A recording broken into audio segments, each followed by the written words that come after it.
life, Lord, be glorified.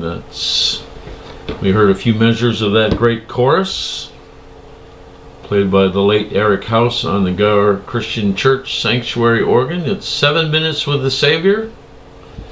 The timer has started.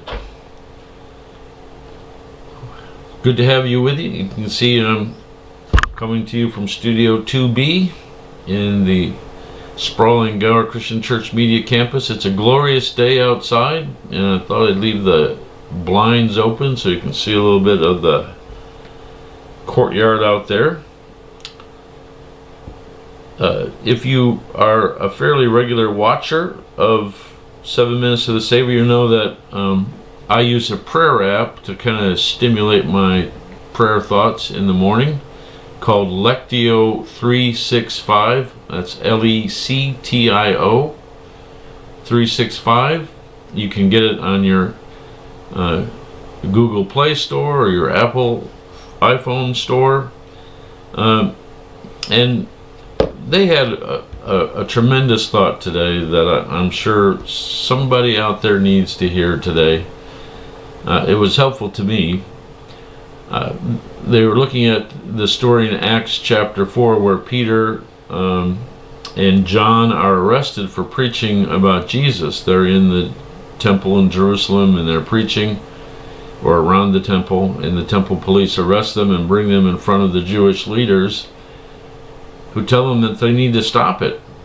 And Peter and John basically say, we can't. We're compelled to, and they pray. They make a prayer that is focused on God, not focused on their problems, but just asking God for for God's help. And I think I'm trying to remember who. Jill Weber, who's one of the hosts on Lectio 365, made this observation that whenever we magnify something, it gets bigger.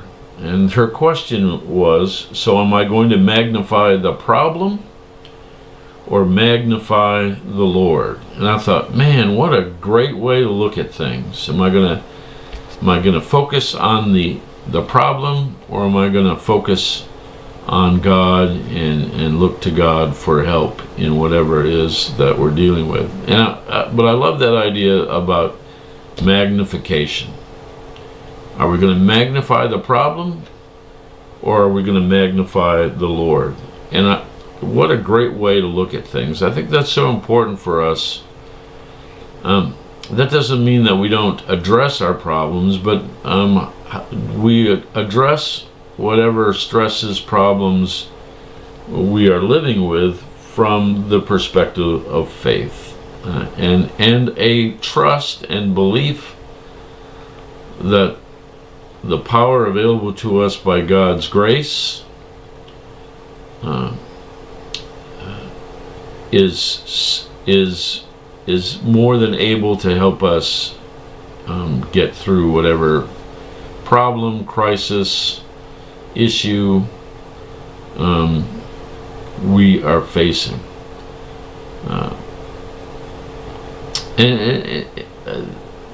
I mean, what more can be said about that? But what's our orientation when we face trials? Is it does the problem just loom big in our face so that we can't see a way around it, or do we elevate God and God's power as a way to address it? Challenging question, but I love that. It's a great question to ask ourselves all the time. Am I magnifying the problem, or am I going to magnify the Lord? That was just a fantastic way of looking at things, and I'd never heard it put that way before.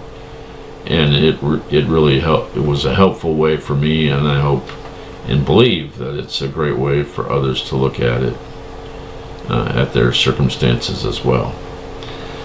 Prayer concerns.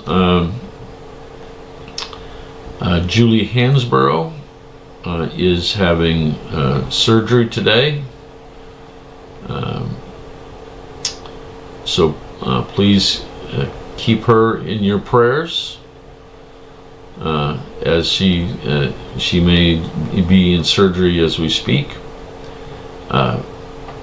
Wanda Stubbs is at home recovering from a fall, and nothing broken. She did spend a few days in the hospital getting a little physical therapy, well enough that she could return home, and she is back home, but continue to pray for her.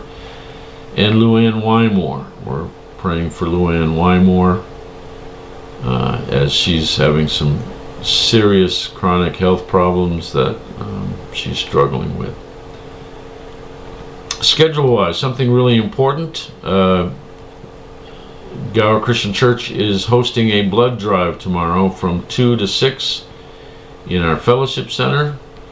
The community blood center is here tomorrow to and just if you can, please come by tomorrow afternoon and give blood. That's right here at Gower Christian in the fellowship center, 2 to 6. And if you go to the blood center site, you should be able to register to make an appointment, but walk-ins are always welcome. Sunday morning, our regular schedule of activities: Sunday school at 9:15, worship at 10:30, and we always invite you to come early to worship because we've got coffee and breakfast pastries in the basement before worship, and just time to visit and get caught up. And of course we will stream that online as well. No youth. Bill will just be getting back from a month-long stay at camp, and so we won't have youth activities that evening. So that's what's ahead. Thanks for watching. Until we meet again online or in person, I bid you peace.